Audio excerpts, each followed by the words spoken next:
करनी है। तुम अपनी आंखों को बंद करो और सुनो। राघव ने अपनी आंखों को बंद किया। बीरबल ने फिर कहा, तुम्हें एक खेल खेलने का मन है? राघव ने कहा, खेल? किस खेल की बात कर रहे हो? बीरबल ने कहा, तुम्हारे पास एक झिलमिल करने वाली तौलिया है। तुम उससे थोड़ा धीरे धीरे उछाल कर देखो, क्या होता है? राघव ने तौलिया उठाई और धीरे धीरे उछलकर देखा। जैसे हाय वो तौलिया उठी, वो पलटकर नीचे गिर गई और राघव को समझ में आया कि वो तौलिया जैब धीरे से उछलकी, तब उसने अपना काम किया और वैसे भी अपने गुस्सा और खुद को अपने काम में बदल सकता है। राघव ने सोचा, और जब वो बीरबल की बात समझ गया तो यूज लगा कि जिद्दी होना किस तरह से उसके जीवन को मुश्किल बना रहा है। अंतिम संदेश। बीरबल की इस कहानी से राघव ने एक जरूरी सबक सीखा। उसने अपने माँ बाप से माफी मांगी और अपने जिद्दीपन को थोड़ा काबू में करना शुरू किया। राघव को समझ आया कि जब तक वो अपने गुस्सा को अपने अनुसार नहीं बदलेगा, तब तक उसकी जिंदगी मुश्किल रहेगी। बीरबल ने अपनी चतुराई और समझदारी से राघव की सोच में सुधार लाया और इस प्रकार राघव एक अच्छा और समझदार लड़का बन गया। निष्कर्ष। ये कहानी ये दिखाती है कि जब तक हम अपने गुस्सा और जिद्दीपन को समझकर उससे अपने जीवन से दूर नहीं करते, तब तक हमारे लिए अपनी जिंदगी में सफलता और सुख शांति लाना मुश्किल हो जाता है।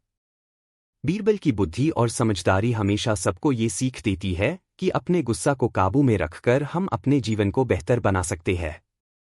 बीरबल की कहानी से हमें ये सीखने को मिलता है कि जिद्दी और गुस्से का काबू करना एक जरूरी कदम है अपने जीवन को सफल बनाने के लिए। बीरबल की कहानियां न केवल अपनी चतुराई और समझदारी के लिए प्रसिद्ध है, बल्कि उनमें एक गहरा ज्ञान भी छुपा होता है।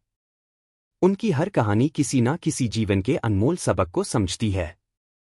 आज की ये कहानी ईश्वर एक के लिए करता है एक ऐसे विचार को समझती है जिसमें अपने कर्म और विचार से अपनी जिंदगी को बेहतर बनाया जा सकता है। ये कहानी समझ और बुद्धि से अपने फैसले लेने और अपने गुनहगार कर्मों को सुधार कर उन्हें अच्छा बनाने के तरीके को समझती है। कहानी का आरंभ। एक बार की बात है, अकबर अपने दरबार में बैठा था और अपने मंत्रियों के साथ अपने राज्य के कामकाज पर विचार कर रहा था। तभी एक मंत्री, जो थोड़ा उदास नजर आ रहा था, दरबार में आया। उसने अकबर से कहा, जहांपना, मुझे एक ऐसे समस्या का सामना हो रहा है जिसका कोई हाल दिखाई नहीं देता। मेरा एक दोस्त ने कुछ ऐसे गलत काम किए हैं जो समाज में निंदा का कारण बन है। मेरा दोस्त अब अपने गुनहगार कर्मों से परेशान है, लेकिन उससे अपनी गलती का एहसास हो गया है। मैं चाहता हूं कि वो अपने गलतियों को सुधारे और अपनी जिंदगी को बेहतर बनाए।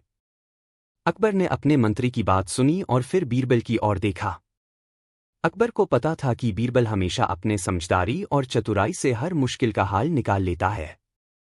इसलिए उसने बीरबल से कहा, बीरबल, तुम्हें यह समस्या कैसे लगती है? तुम्हारे विचार क्या है? बीरबल, जो अपनी बुद्धिमत्ता और समझदारी के लिए प्रसिद्ध था, मुस्कुराए और कहा, जहांपना, इस प्रश्न का जवाब एक छोटी सी कहानी में छुपा है। अगर आप चाहे तो मैं अपनी कहानी सुनाता हूं। अकबर ने कहा, बीरबल, तुम्हारी हर कहानी में कोई ना कोई गहरा ज्ञान होता है। कृपया इस बार भी अपनी कहानी सुनाओ। बीरबल की कहानी ईश्वर एक के लिए करता है। बीरबल ने अपने आप को थोड़ा और ध्यान से संभलते हुए कहानी सुनानी शुरू की। एक बार की बात है, एक छोटे से गांव में एक व्यक्ति रहता था जिसका नाम अमर था। अमर एक समझदार और मेहनती व्यक्ति था, लेकिन उसकी जिंदगी में एक कमी थी, वो हमेशा अपनी गलतियों को अपने दोस्तों के सामने एक्सेप्ट करने में हिचकिचाता था। अमर को लगता था कि अगर वो अपनी गलतियों को सबके सामने रखेगा तो लोग उससे अपना प्यार और इज्जत खो देंगे। एक दिन अमर का एक दोस्त, करण, उससे मिलने आया और बोला, अमर, तुम्हें अपने जीवन में कुछ बदलाव करना होगा। तुम बहुत मेहनत करते हो, लेकिन तुम्हारे अंदर एक छोटी सी समस्या है। तुम अपनी गलतियों को कभी नहीं सुधारते, तुम्हें कभी भी अपने गलतियों को समझकर सुधार लेना चाहिए। अमर, जो अपनी जिंदगी में एक बदलाव चाहता था, उसने सोचा और अपने दोस्त करण की बात को अपने दिल में उतरा। लेकिन अमर की मुश्किल ये थी कि जब भी उसने अपने गलतियों को सुधारने की कोशिश की, उससे लगा कि सब लोग उसकी बात को समझ नहीं पाएंगे। अमर ने अपनी गलतियों को सुधारने का एक तरीका सोचा और डिसाइड किया कि वो अपनी गलतियों को अपने परिवार और दोस्तों के सामने रखकर अपने जीवन में सुधार लाएगा। अमर ने सोचा कि अपनी गलतियों को सबके सामने रखना एक मुश्किल काम है, लेकिन अगर वो ये कर पाता है तो वो अपनी जिंदगी में सच्चा बदलाव ला सकता है। अमर का फैसला और उसका परिणाम। एक दिन अमर ने अपने सभी दोस्त और परिवार वालों को बुलाया और अपनी पुरानी गलतियों के बारे में उनसे बात की। अमर ने कहा, मुझे माफ करो, मैंने कई बार आप सबकी फीलिंग्स को समझने की कोशिश नहीं की। मैंने अपने गुस्सा और बातों से आपको चोटा करने का काम किया। आज मैं अपने गलतियों को सुधारने का वचन देता हूं। अगर आप सब मुझे अपनी गलतियों को सुधारने का एक और मौका देंगे तो मैं अपने कर्मों को सुधारने की पूरी कोशिश करूंगा। अमर की बातें सुनकर उसके परिवार और दोस्त उससे थोड़ा हैरान हो गए। उन्होंने सोचा, अमर, जो कभी अपनी गलतियों को नहीं मानता था, आज उसने अपनी गलतियों को सबके सामने रख दिया है। क्या ये सच में उसका बदलाव है? अमर की बात सुनने के बाद उसके दोस्तों ने कहा, अमर, हम तुम्हें समझते हैं। तुमने अपने गलतियों को अपने आप के सामने रखा, ये तुम्हारा बड़ा कदम है। अब तुम्हारे पास एक मौका है अपनी जिंदगी में सुधार करने का। ईश्वर एक के लिए करता है। बीरबल अपनी कहानी सुनते ही अकबर और दरबार के लोगों से कहा, देख, अमर ने अपनी गलतियों को अपने दोस्तों और परिवार के सामने रखा और अपनी जिंदगी में बदलाव लाना शुरू किया।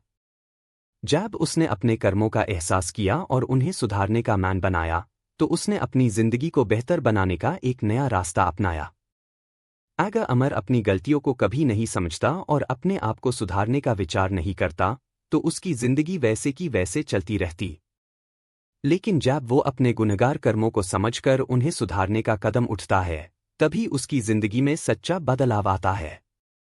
अकबर, जो अपने मंत्री की बात सुनकर सोच में पड़ गया था, ने अपनी आंखों में समझदारी का अनुभव किया और कहा, बीरबल, तुम्हारे विचार हमेशा मेरे लिए गहरा ज्ञान लेकर आते हैं। ये कहानी हमें ये समझती है कि हमारे कर्म हमेशा हमारे जीवन को प्रभावित करते हैं। अगर हम अपनी गलतियों को समझकर सुधारने की कोशिश करें, तो हम अपने जीवन को बेहतर बना सकते हैं।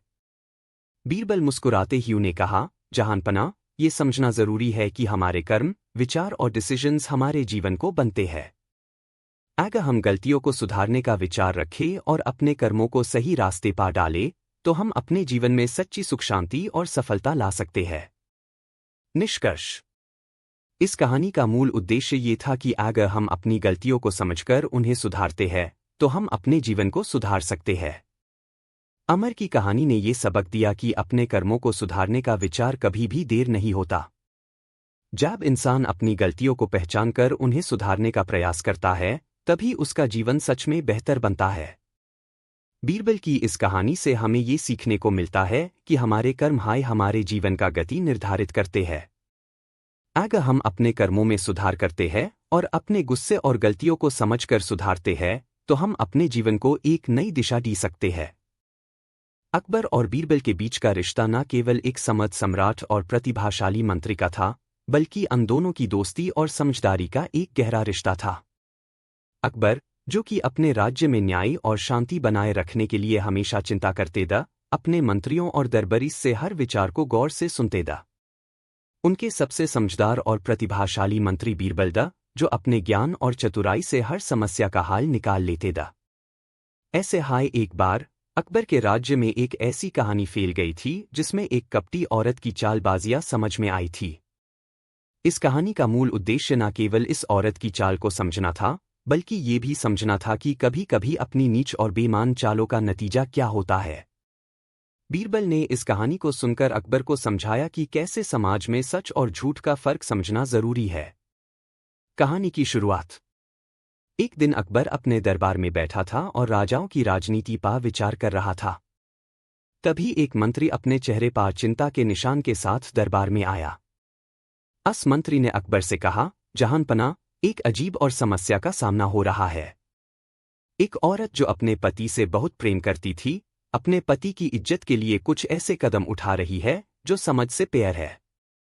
उसने कुछ ऐसे झूठ बोलने शुरू किए हैं जो सबके लिए समस्या का कारण बन रहे हैं। अकबर ने इस बात को सुना और तुरंत बीरबल की ओर देखा। अकबर को पता था कि बीरबल हमेशा ऐसे मुश्किल हालत में समझदारी और बुद्धि से काम लेता है।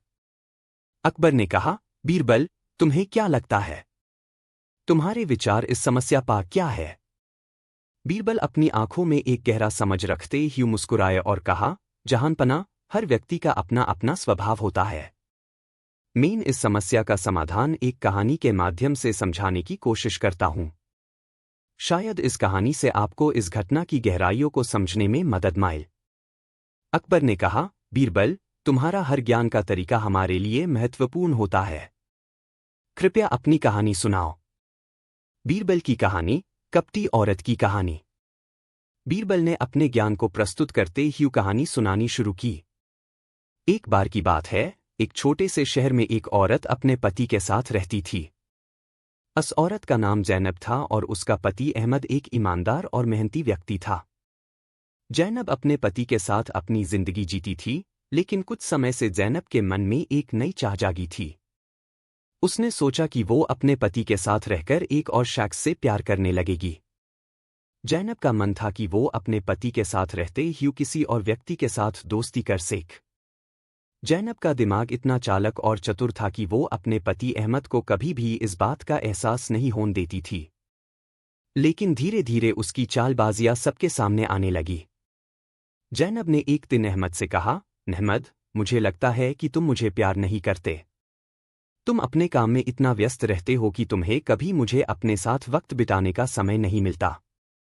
अहमद, जो अपने काम में व्यस्त रहता था, ने जैनब की बात को ध्यान से सुना। अहमद का मन था कि वो अपनी पत्नी को खुश रखे, लेकिन वो अपने काम की वजह से जैनब के साथ ज्यादा वक्त नहीं बिता पाता था। जैनब ने ये देखकर अपनी चाल बदल दी। उसने अहमद के सामने कुछ और तरीके अपनाए। वो हर वक्त अपनी दोस्ती को दिखाने के लिए दूसरों से बात करते रहती थी और अहमद को ये महसूस दिलाने लगी कि अहमद उसका साथ नहीं दे रहा था। एक दिन जैनब ने अहमद से कहा, तुम मुझे समझते हाय नहीं हो। तुम्हारे साथ रहकर मुझे लगता है कि मैं बिल्कुल अकेली हूं। जैनब का ये व्यवहार अहमद के लिए नया था और उसने सोचा कि शायद उससे कुछ गलत हो रहा है। अहमद ने अपने काम को थोड़ा कम किया और जैनब के साथ थोड़ा ज्यादा वक्त बिताना शुरू किया। लेकिन जैनब का दिल अब भी किसी और के साथ था। जैनब की छुप छुप की चालबाजी। बीरबल अपनी कहानी को और आगे बढ़ते ही कहा, जैनब अपने पति अहमद को कभी भी अपनी असली चाह और चाल नहीं दिखाती थी। उसने अपनी छुपी हुई चाल को ऐसे रखा था कि अहमद को कभी भी ये समझ में नहीं आता था कि उसकी पत्नी किस दिशा में जा रही थी। जैनब ने अपनी चालबाजी को और तेज कर दिया और अपने पति अहमद को ये महसूस करवा दिया कि उससे कोई नहीं समझ रहा है। एक दिन जैनब ने अहमद से कहा, मुझे लगता है कि तुम मुझसे प्यार करते हाय नहीं हो। तुम अपने काम में इतने व्यस्त हो कि मुझे लगता है कि मैं तुम्हारे लिए मायने नहीं रखती। अहमद ने कहा, जैनब, मैं तुमसे बहुत प्यार करता हूं। मुझे लगा था कि तुम खुश हो, इसलिए मैंने अपने काम में ज्यादा व्यस्त रहना शुरू किया। जैनब ने मुस्कुराते ही कहा, मुझे अपने लिए वक्त चाहिए। तुम्हें यह समझना होगा कि मुझे अपनी जिंदगी में प्यार और समर्थन की जरूरत है। तुम्हारे साथ रहकर मैं अकेली महसूस करती हूं। अहमद को जैनब की बात समझ में आई और उसने अपने काम से थोड़ा समय निकालकर जैनब के साथ वक्त बिताना शुरू किया। लेकिन जैनब का असली उद्देश्य कभी नहीं बदला था। उसका मन एक और व्यक्ति की ओर था, लेकिन वो अपने पति को यह सब समझने नहीं देना चाहती थी। बीरबल की समझदारी और जैनब की चाह। बीरबल अपनी कहानी को समाप्त करते ही कहा, जैनब अपने चालबाजी में ऐसे उलझन डाल रही थी कि सब कुछ उसके कंट्रोल में था। वो अपने पति को गलत महसूस करवाकर अपने असली इरादों को छुपाए रखना चाहती थी। लेकिन इस प्रकार की चालबाजी कभी भी सुखद परिणाम नहीं लाती। जैनब की ये चाल और घृणा उसकी जिंदगी को भी अधूरा कर गई। जैनब के गुनहगार करमून का फल उससे तब मिला जब उसके पति अहमद को उसकी असली चाल समझ में आई। अहमद को सब कुछ समझ में आया और उसने जैनब को समझाने की कोशिश की। लेकिन जैनब का अपना ईगो और अपनी चालबाजी उसके जीवन में बदलाव लाना मुश्किल बना गया। निष्कर्ष। बीरबल की कहानी से सबको ये सीख मिलती है कि चालबाजी और झूठ कभी भी सही नहीं होते। जैनब की कहानी एक प्रमाण है कि अपने गुनहगार कर्मों से कभी भी सफलता नहीं मिलती। अकबर, जो अपनी दोस्ती और समझदारी को समझते द, ने बीरबल की बात सुनकर कहा, बीरबल, तुमने इस कहानी से सच्चाई और झूठ के फर्क को समझा दिया। अगर हम अपने कर्मों को समझकर और अपने गलतियों को सुधार के अपनी जिंदगी जीतकर जीवन में सच्चा प्यार पाना चाहते हैं, तो हमें कभी भी झूठ नहीं बोलना चाहिए।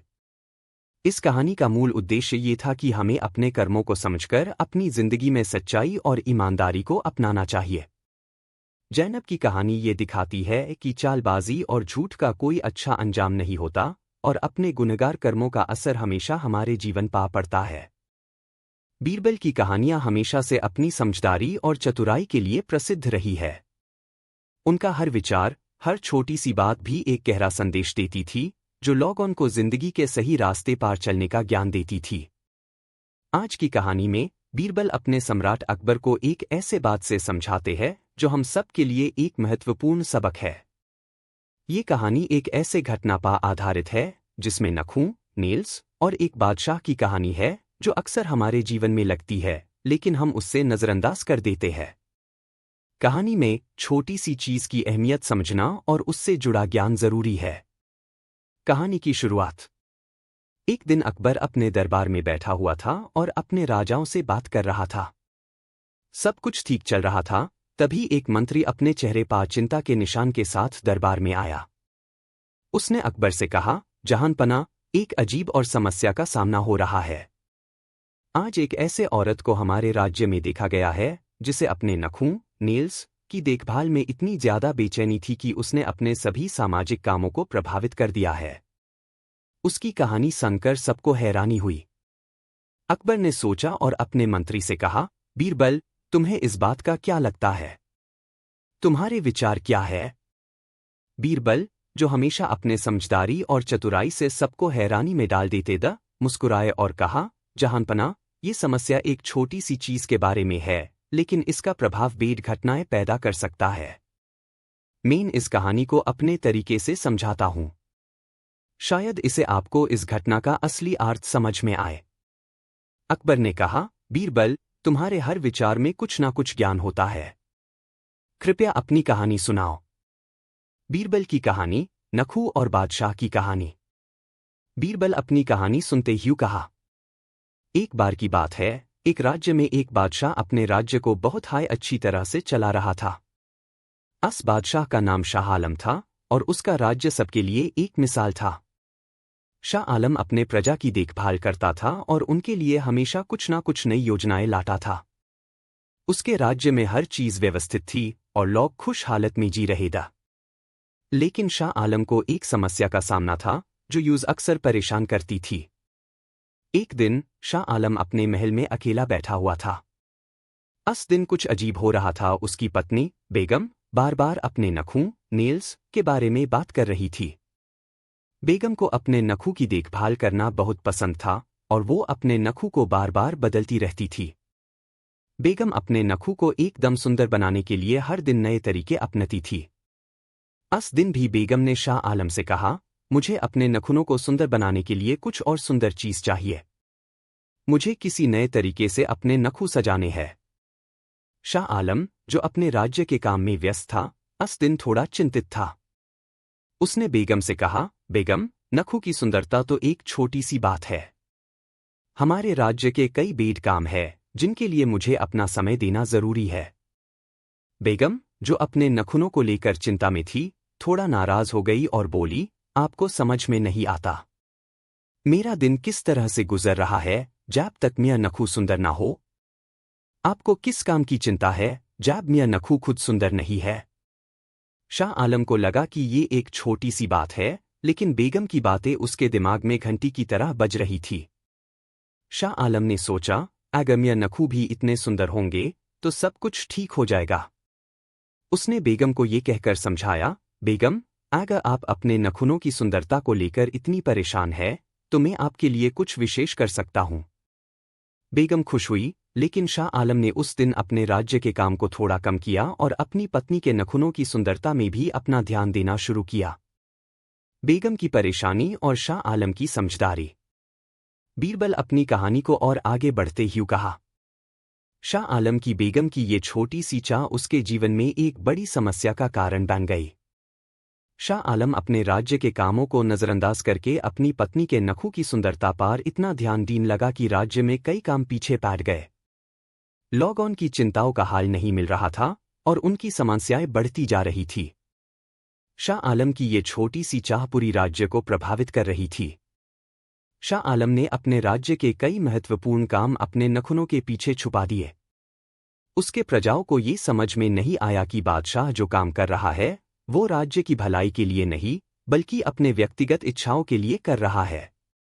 एक दिन शाह आलम के प्रजाओं ने ये बात समझ ली और उन्होंने शाह आलम से कहा, बादशाह, आप अपने राज्य की भलाई के लिए अपना समय और मेहनत नहीं दी रहे हैं।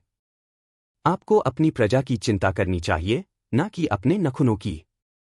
ये बातें शाह आलम के कर्ण में घंटी की तरह घूमी और उसने अपने फैसले को समझा। उससे ये एहसास हुआ कि उसने अपने राज्य के महत्वपूर्ण कामों को अपने नखुनों के पीछे छुपा दिया था। शाह आलम ने अपने फैसले को सुधारा और अपने नखुनों की देखभाल को कम किया। उसने अपने राज्य के काम को फिर से अपने पहले की तरह ध्यान से चलाया। उसने अपने प्रजाओं की बात को समझा और उनके लिए काम करना शुरू किया। निष्कर्ष। बीरबल अपनी कहानी को समाप्ति की ओर बढ़ते ही कहा, जहांपना, शाह आलम को समझना था कि छोटी चीजों में भी कभी कभी बेड प्रभाव छुपे ही होते हैं। बेगम की नखुनों की चाह ने शाह आलम के राज्य को प्रभावित कर दिया, लेकिन शाह आलम ने समझकर अपने काम को सुधारा और अपने राज्य को फिर से सफलता की दिशा में डाला। इस कहानी से हमें ये सीख मिलती है कि हमेशा अपने बेड उद्देश्यों को समझकर अपने छोटे काम करने चाहिए। अकबर, जो अब तक खामोश बैठा था, मुस्कुराया और कहा, बीरबल, तुमने हमेशा की तरह एक और गहरा सबक दिया। हमारी जिंदगी में छोटी बातें भी कभी कभी बेड परिणाम ला सकती है, इसलिए हमें कभी भी अपने कामों का पहले से गहरा मूल्यांकन करना चाहिए। बीरबल ने मुस्कुराते ही कहा, जहांपना, हमेशा अपने कर्मों और अपने कामों का सही समय पर मूल्यांकन करना जरूरी है, तभी हम सच्ची सफलता पाते हैं। एंट में इस कहानी का मूल उद्देश्य ये था कि कभी भी अपने छोटे से छोटे काम को नजरअंदाज ना करें। जिंदगी के बेड फैसले हमारे छोटे डिसीजंस और कर्मों से प्रभावित होते हैं। शाह आलम की कहानी हमें ये समझती है कि हमारे नखुनों की सुंदरता या किसी और छोटी बात की अहमियत कभी कभी हमारे बेड उद्देश्यों को प्रभावित कर सकती है। अकबर और बीरबल की कहानियां हमेशा से समझ और विवेक का एक गहरा प्रतीक रही है। बीरबल की समझदारी और उनके चतुराई का कोई जवाब नहीं था। अकबर को अपने राज्य में अपने दरबारीस और मंत्रियों की राय लेनी होती थी, लेकिन अनमेन से सबसे प्रतिभाशाली मंत्री बीरबल था। बीरबल न सिर्फ अपने चतुराई के लिए प्रसिद्ध था, बल्कि उनका अपना एक विचार था कि हर समस्या का हल धैर्य और समझदारी से निकलता है। आज की कहानी एक मूर्ख राजा और बीरबल के बीच की है। इस कहानी में एक राजा का मूर्खापन और बीरबल की समझदारी का जिक्र है। ये कहानी हमें ये सीख देती है कि हर इंसान को अपने फैसलों में समझदारी और सोच समझकर काम लेना चाहिए, और कभी कभी हमें अपने ज्ञान और अनुभव का इस्तेमाल करके किसी समस्या को हल करना पड़ता है। कहानी की शुरुआत। एक दिन अकबर अपने दरबार में बैठा हुआ था और अपने राज्य के विभिन्न मामलों पर चर्चा कर रहा था। उस दिन कुछ अजीब हो रहा था और सभी लोग चिंतित था। अकबर की मुसीबत ये थी कि एक नया राजा उसके राज्य के पास आया था, जिसका नाम राजा शंकर था। राजा शंकर एक मूर्ख और अतिशय घमंडी राजा था। उसके फैसले अक्सर गलत होते थे और उसके राज्य में कभी भी किसी भी प्रकार का समाधान नहीं मिलता था। राजा शंकर का अपना विचार था कि सिर्फ वो हाय सही है और उसकी हर बात को सच्चाई माना जाता है। एक दिन राजा शंकर ने अपने राज्य के सभी मंत्रियों को बुलाया और उनसे कहा, मुझे एक नई और बेहतरीन योजना चाहिए अपने राज्य के लिए। तुम सब मुझे कुछ नया बताओ। मंत्रियों ने सोचा और एक मंत्री ने कहा, महाराज, हमारे राज्य में किसानों की काफी मुश्किलें हैं। हम उन्हें सहायता दे सकते हैं और एक नए तरीके से उनकी सुविधा बढ़ा सकते हैं। राजा शंकर ने कहा, यह पुराना तरीका है, मुझे कुछ नए और अद्भुत विचार चाहिए। FIR एक और मंत्री ने कहा, महाराज, हमारे राज्य में शिक्षा और स्वास्थ्य की स्थिति को सुधारने के लिए कोई नई योजना बना सकते हैं। राजा शंकर ने उस मंत्री को अपना फैसला दिया, ये भी पुराना तरीका है। तुम सब मुझे कुछ अद्भुत और नए तरीके बताए। इसी दौरान बीरबल अपने दोस्तों के साथ दरबार में आए। उन्होंने राजा शंकर की बात सुनी और समझ गया कि ये राजा किसी भी समस्या को समझने की कोशिश नहीं कर रहा है। अकबर, जो कि अपने दरबार में बैठकर सबको सुन रहा था, बीरबल की ओर देखा और मुस्कुराते हुए कहा, बीरबल, तुम्हें क्या लगता है? तुम्हारे विचार इस समस्या पर क्या है?